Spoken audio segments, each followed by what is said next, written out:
राष्ट्रीय नारी शक्ति सम्मान 2020 6 मार्च चक्रपाणी उत्सव हॉल में आप सभी का हार्दिक हार्दिक हार्दिक अभिनंदन करती हूँ। जोरदार तालियों।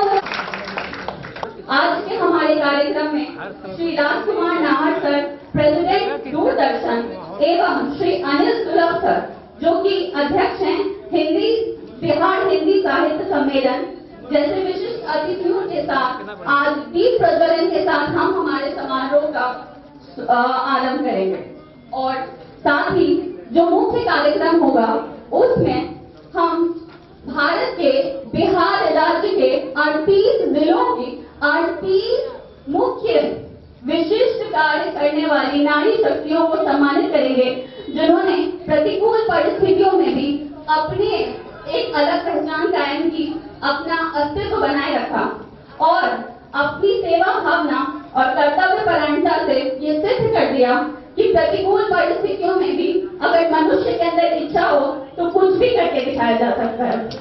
इसी के साथ हम कई परफॉर्मेंसेस भी देखेंगे जो कि आज के माहौल में चार चांद लगाने का काम करेंगे। तो उससे पहले मैं दीप प्रज्वलन के लिए आमंत्रित करना चाहूंगी माननीय अनिल सुलभ सर को, वो कृपया स्टेज पर आ जाएं। रावत सर को कृपया मंच पे आ जाएं सर।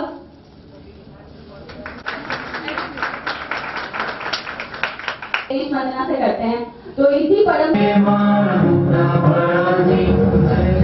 जय देव जय मंगल मूर्ति दर्शन प्रेम राम राम देव जय देव जय देव जय देव जय मंगल मूर्ति दर्शन प्रेम राम राम जय देव जय देव।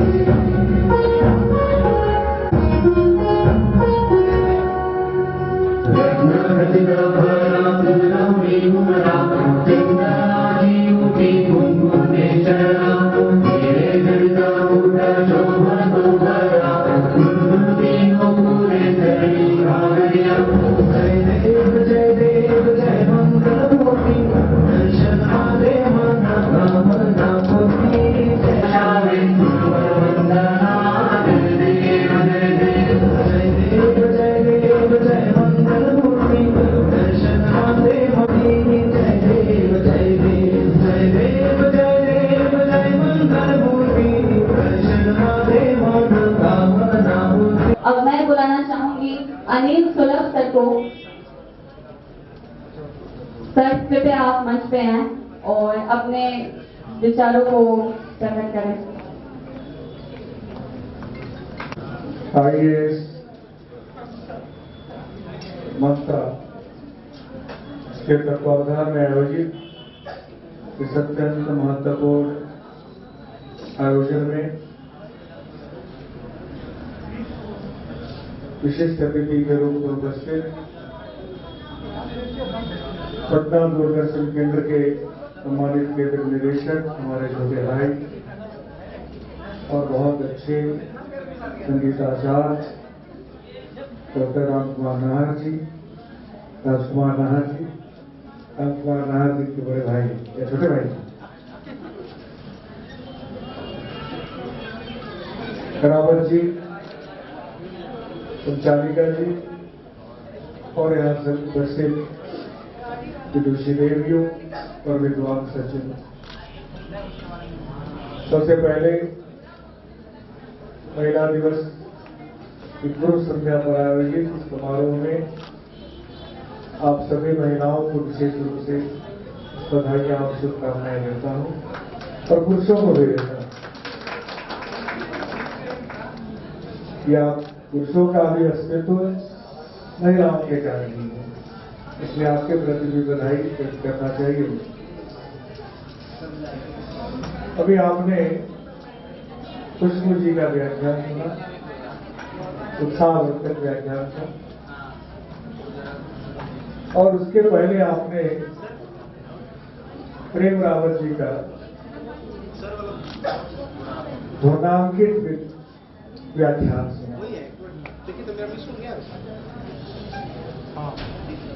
कोई नई बात नहीं की उन्होंने, तो सभी पुरानी बातें।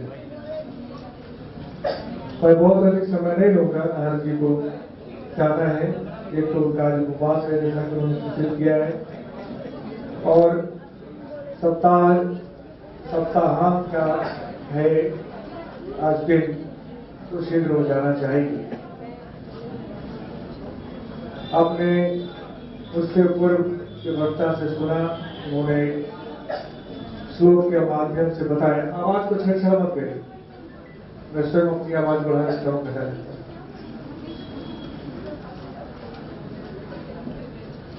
कि जहां नारी की पूजा होती है वहां देवता रहते हैं। ये हमारा बहुत ही प्राचीन आर्ष वाक्य है, जिसमें हमने माना है कि स्त्रियों की पूजा होनी चाहिए, सम्मान होना चाहिए, आदर होना चाहिए। और आपको यह जानकर के प्रसन्नता होगी कि हमारा जो आदिकाल है वो मातृसत्तात्मक है।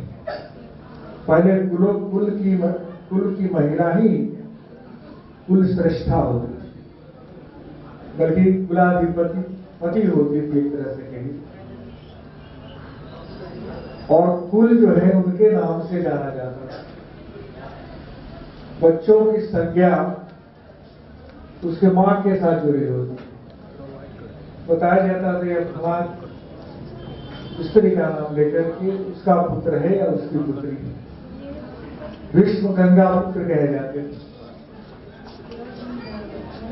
तो मां का स्थान यानी कि स्त्री सत्ता का स्थान सर्वश्रेष्ठ था, और आरंभिक काल में ये सही अर्थों में गृह की मुखिया ही होती थी, और उन्हीं का आदेश चलता था।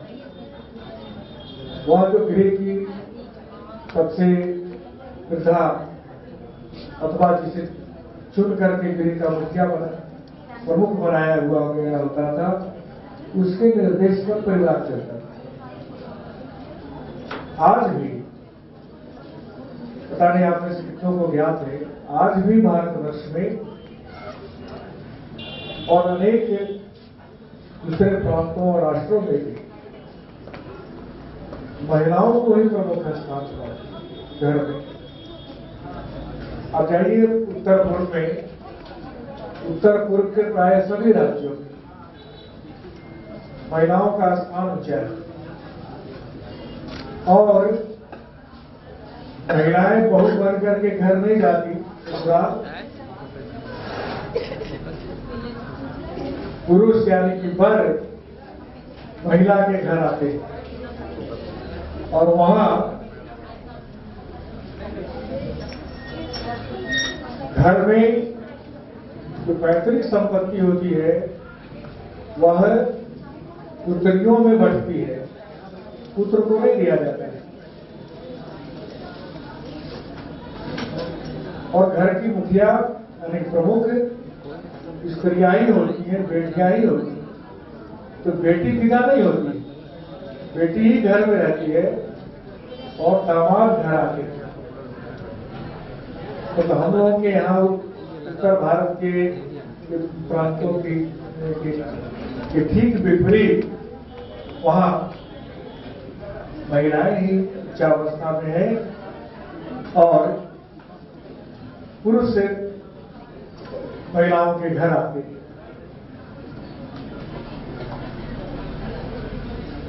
हम सभी जानते हैं कि हमारे यहाँ इस भारतवर्ष में पति चुनने की प्रथा थी, वर चयन की, इसीलिए स्वयंवर रचाया जाता है। पुरुष आते थे सैकड़ों हजारों की तादाद में, और कन्या उनमें से किसी एक सर्वश्रेष्ठ को चुनती थी। तो वर चयन की परंपरा थी। इतना ही नहीं, यदि बाद के काल में भी जब वर का चयन पुरुष करने लगे अपने पुत्रियों के लिए, तो भी सर्वोत्तम या सर्वोच्च अधिकार या अंतिम अधिकार पुरुषों को नहीं दे दिया गया। आए हुए वर की परीक्षा स्त्रियां घर की लेती। आप लोग के महिलाएं यहां बैठी इसलिए चर्चा कर रहा हूं। जब दूल्हा घर आता है तो आप परीक्षण करती हैं।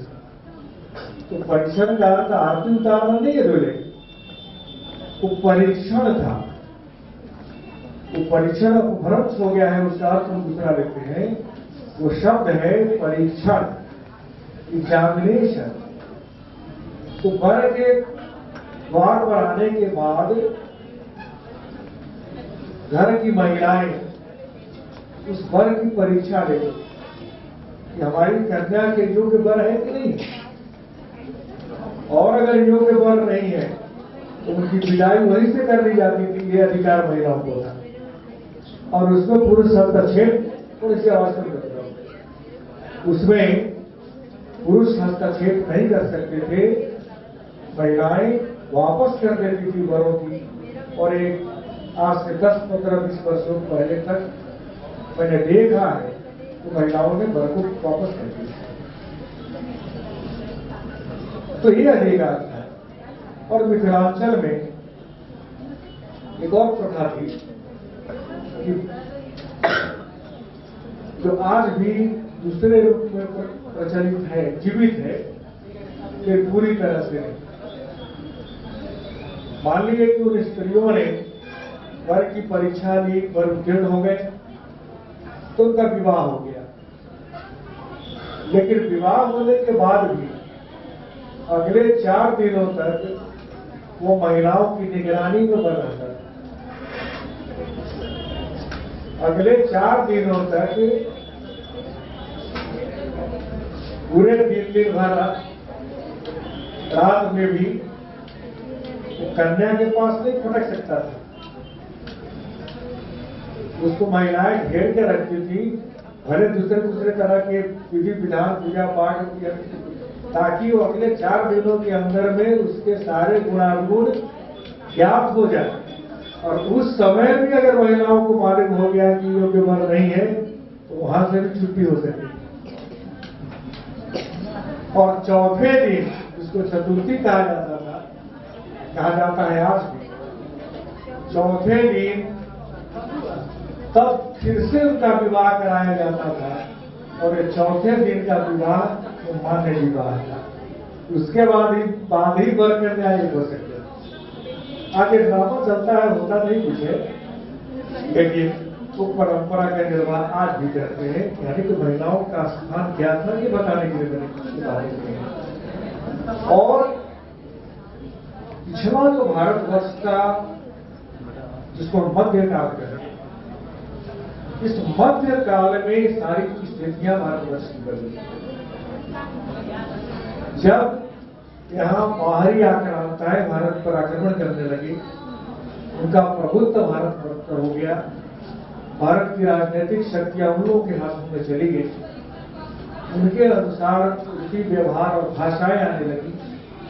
संस्कृत भाषा को समाप्त कर दिया गया, जो हमारी रीढ़ थी, हमारी सबसे बड़ी पूंजी थी, ज्ञान का भंडार जिसमें था, आज भी है। इसे हमें एक षड्यंत्र के द्वारा दूर कर दिया। जो ज्ञान हम अपने वेदों से, शास्त्रों से प्राप्त करते थे, वो हमसे दूर कर दिए गए। ये चारों वेद हमारे, उसके बाद अनेकों पुराण, 18 पुराण तो स्वयं वेद व्यास जी नहीं लिखे।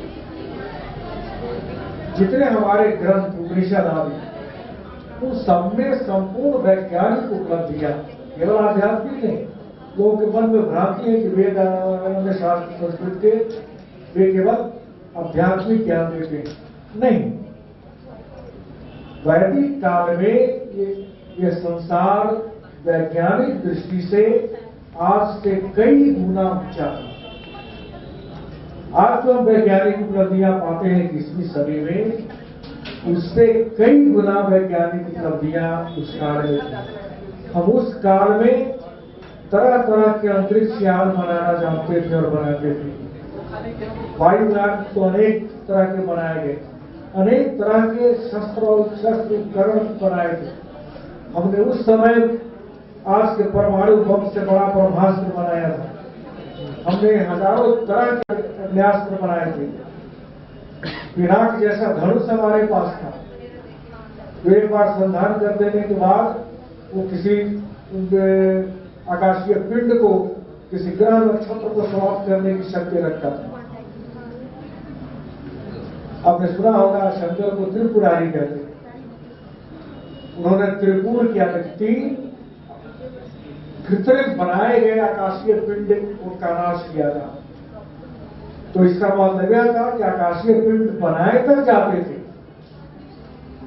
विश्वामित्र ने 3 आकाशीय पिंडों की रचना कर दी थी जो पृथ्वी से बड़े बड़े थे। आज ये शोध चल रहा है और चीन एक नए सूर्य के निर्माण की बात कर रहा है, उसको साथ कर रहा है। हम बहुत पहले नक्षत्र तारे बना चुके थे, हजारों वर्ष पहले। हजारों वर्ष पहले के हमारे ज्योतिषाचार्यों को मालूम था कि बृहस्पति का रंग पीला है। आज जो शुक्रवार है, शुक्र ग्रह के नाम पर, तो शुक्र ग्रह का रंग नीला है, लगभग नीला जैकेट पहन रखा है। मंगल का ग्रह रंग लाल है, शनि काला है, बुध हरा है।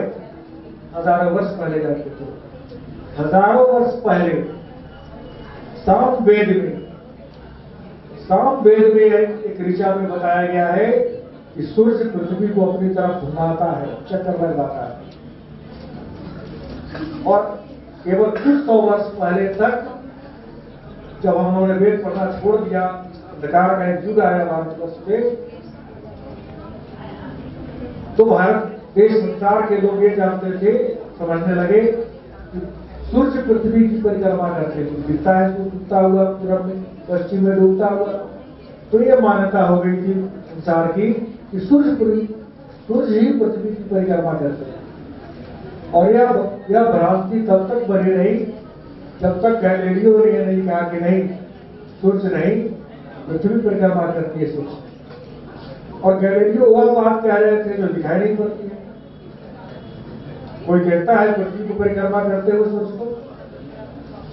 आज जब हम सैटेलाइट से पृथ्वी का परिभ्रमण देख रहे हैं, तब हम आज से 10, 15, 20 वर्ष पहले कर सकते हैं कि लोगों ने देखा अपने नंगी आंखों से कि पृथ्वी परिक्रमा कर रही है।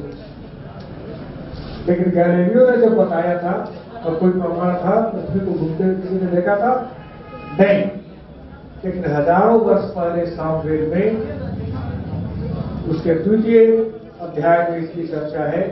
रविंद्र की वंदना करते हुए कहा जा रहा है इसके माध्यम से सूर्य उस दिव्य शक्तियों को प्राप्त कर, ग्रहण कर परिक्रमा सूर्य पृथ्वी को अपनी तरफ चारों ओर घुमाता है। तो पृथ्वी नहीं, अनेक ग्रह जो सौर मंडल के हैं उसको घुमाता है। इसके बारे में अत्यंत विशद ज्ञान हमारे आचार्यों को हजारों वर्ष पहले था। तो वैज्ञानिक उपलब्धियों में हम सबसे आगे थे, शीर्ष पर थे। आध्यात्मिक उपलब्धियों के साथ आध्यात्मिक उपलब्धियां हमारी ऐसी थी कि हमारे ऋषि आंख बंद करते ही हजारों वर्ष आगे होने वाली घटना को देख सकते थे, हजारों वर्ष की पहले हुए घटनाओं को वर्णन कर सकते थे। आइंस्टाइन ने, जो पिछली शताब्दी का सबसे बड़ा फिजिकिस्ट माना गया भौतिक शास्त्री, उस आइंस्टाइन ने एक कल्पना की थी कि हम एक ऐसी मशीन बनाएंगे जिसको हम टाइम मशीन कहेंगे। और वो टाइम मशीन ऐसी होगी जिस मशीन के अंदर बैठकर कोई व्यक्ति बटन दबाएगा तो हजारों वर्ष पहले का तो वो हजारों वर्ष पहले चला जाएगा, और हजारों वर्ष आगे का तो हजारों वर्ष आगे चला जाएगा। हजारों वर्ष पहले दुनिया के आप जो देख सकेगा, हजारों वर्ष आगे की दुनिया के आप जो देख सकेगा। क्या आइंस्टाइन की विचार, इस फॉर्मूले को तो बहुत काम भी किया। ये दूसरी बात है कि टाइम मशीन बनी नहीं, लेकिन आइंस्टाइन का कहना था, और थोड़े से लोग जानते हैं कि आइंस्टाइन अपने जीवन के अंतिम वर्ष हिमालय की पहाड़ियों में बिताए।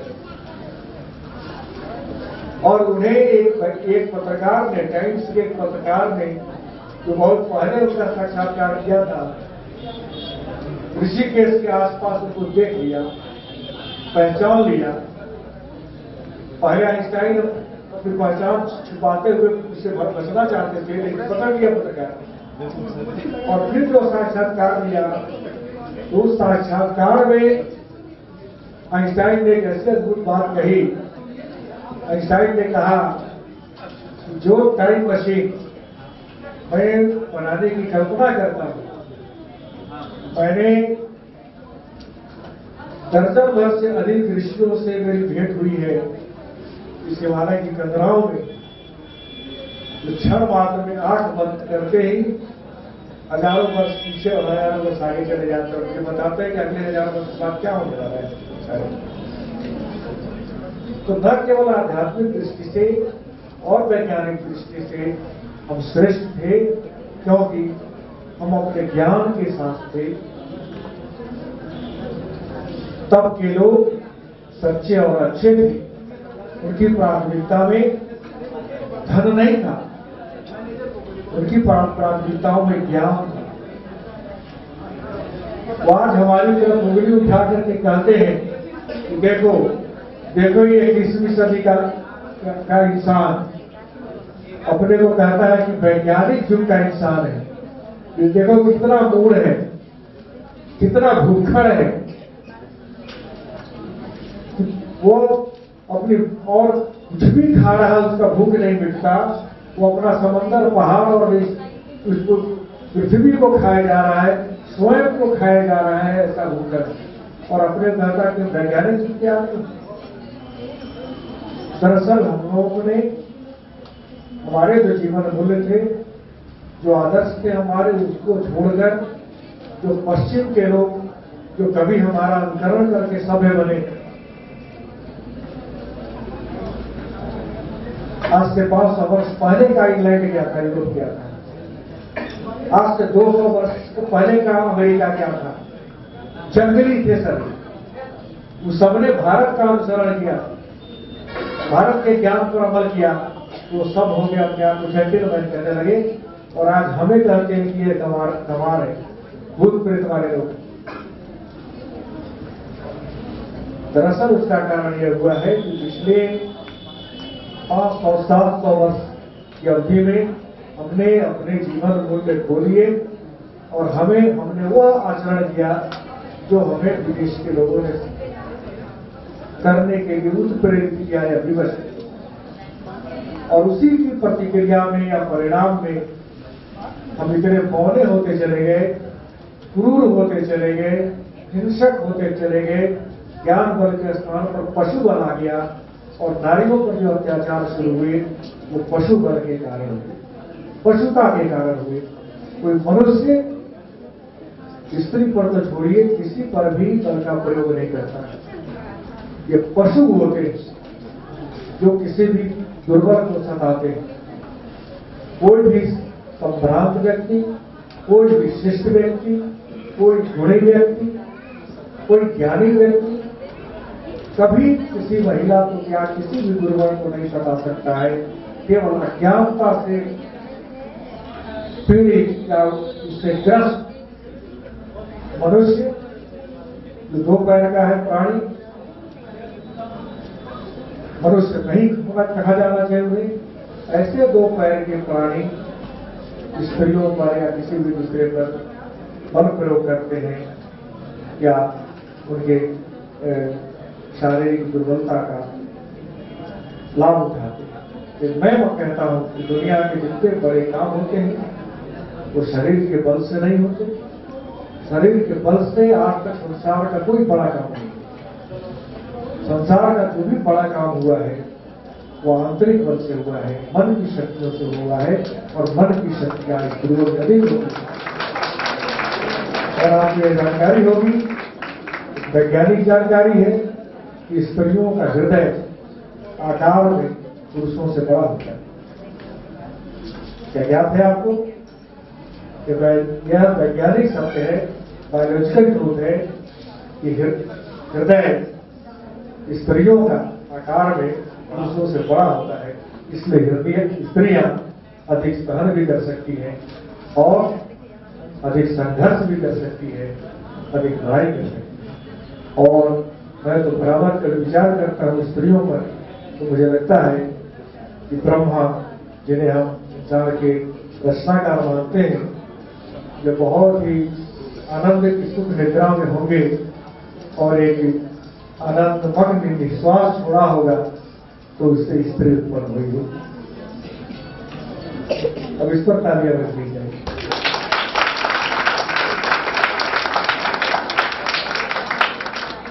स्त्रियां न हो तो संसार ही नहीं हो, संसार की कल्पना ही नहीं हो सकती, संसार में मनुष्य तो बचेगा नहीं। ये स्त्रियां हैं जो मनुष्य को जीवित रखती हैं, पुरुषों को। स्त्रियां नहीं होती तो 100 में 99.9% पुरुष आत्मघात कर चुके होते, जीवित बचते ही नहीं, क्योंकि आनंद की, प्रेम की वो स्रोत है। और आनंद और प्रेम के जीवन का सर्वोच्च लक्ष्य है। आनंद को ही ईश्वर का दूसरा नाम कहा गया है। इसलिए जब आदमी आनंद की अवस्था में होता है तो ब्रह्म के बहुत निकट होता है, ब्रह्मानंद की अवस्था में होता है। और जब भी कोई व्यक्ति ब्रह्म की उपासना या अंतर की उपासना में, ब्रह्म कहीं और नहीं है। अभी मैंने कहा ना, एक पंक्ति आई, जो जिसकी तुम्हें तलाश है वह तुम्हारे निकट है, नहीं वो तुम्हारे पास है। जिसकी तुम्हें तलाश है वह तुम्हारे पास है। और मैं तो कहता हूं कि जो सबसे निकटतम और प्रियतम है वह हृदय में बसता है, वही आत्मा है, वही परम चैतन्य है, वही परमात्मा है। और सुख जो है, आनंद जो है, किसी भौतिक वस्तु में नहीं है। यही हमारे आचार्यों ने सिखाया। और आप अनुभव करें कि ये आनंद मन की अवस्था है। आनंद जो है वो मन की अवस्था है। कोई छोटी सी बात, कोई छोटी सी घटना आपको आनंद दे सकती है, दे जाती है। कोई छोटी सी बात, कोई छोटी सी घटना आपको भीषण कष्ट में डाल देती है। आपके साथ अच्छे लोग हैं तो आप आनंद में हैं। आपके बहुत प्रिय लोग बैठे हुए हैं, तो 3 आदमी या 4 आदमी बैठे हैं, कोई बहुत प्रिय आ जाता है, उसको जगह बना लेते हैं, चौथे और 5वें को बिठा देते हैं। और अगर प्रिय व्यक्ति है तो आपके सोफे पर बगल में बैठ गया है तो आपको कष्ट होने लगता है, क्योंकि उसने कुछ बिगाड़ा आपका नहीं है। तो ये इसीलिए मैंने कहा है कि आनंद मन की अवस्था है। आप मन को जब आप ये लंबी बात चर्चा हो जाएगी, आध्यात्मिक चर्चा हो जाएगी, आपका समय ले लेना चाहता हूं, लेकिन इतनी बात कहूंगा बातों को समेटते हुए कि नारी श्रेष्ठा रही है, उचिया रही है। आज भी साधुजनों के लिए, साधुजन से तात्पर्य मेरा कोई बस पहले कथा भी बनाए लोगों से नहीं है। जो भी सच्चे और अच्छे लोग हैं वो साधु लोग होते हैं। अच्छे लोगों के लिए आज भी महिलाएं आदरणीय है, श्रेष्ठा है, देवियां हैं। और जो बुरे लोग हैं उनके लिए संसार सारा पूरा का पूरा संसार बुरा है, स्त्रियां। इसलिए आज तो बराबर कहता हूं, कानून से चाहे जितने बने, लेकिन जब तक मनुष्य को, इस 2 पैर के प्राणी को फिर से मनुष्य नहीं बनाया जाएगा, तब तक कोई अनुशासन, कोई शासन पशु बल पर नहीं चलेगा, वो डंडा चलेगा। तो डंडा चले, वो पशु है, उन पर अवश्य डंडे चलने चाहिए। और हर उस व्यक्ति को जो अपने को मनुष्य समझता है, संपूर्ण स्त्री जाति के संरक्षण के लिए खड़ा होना चाहिए। इन्हीं शब्दों के साथ एक बार फिर से आप सबको बधाई करता हूँ, शुभकामनाएं देता हूँ। इस संस्था को और संस्था के संचालक रावत जी को ये बधाई देता हूँ, शुभकामनाएं देता हूँ। अच्छा अवसर जोड़ा, मुझे बुलाया, बहुत बहुत धन्यवाद। सिर्फ भारतवर्ष को ही नहीं, पूरे विश्व को समेट करके हमें बता दिया विश्व क्या है।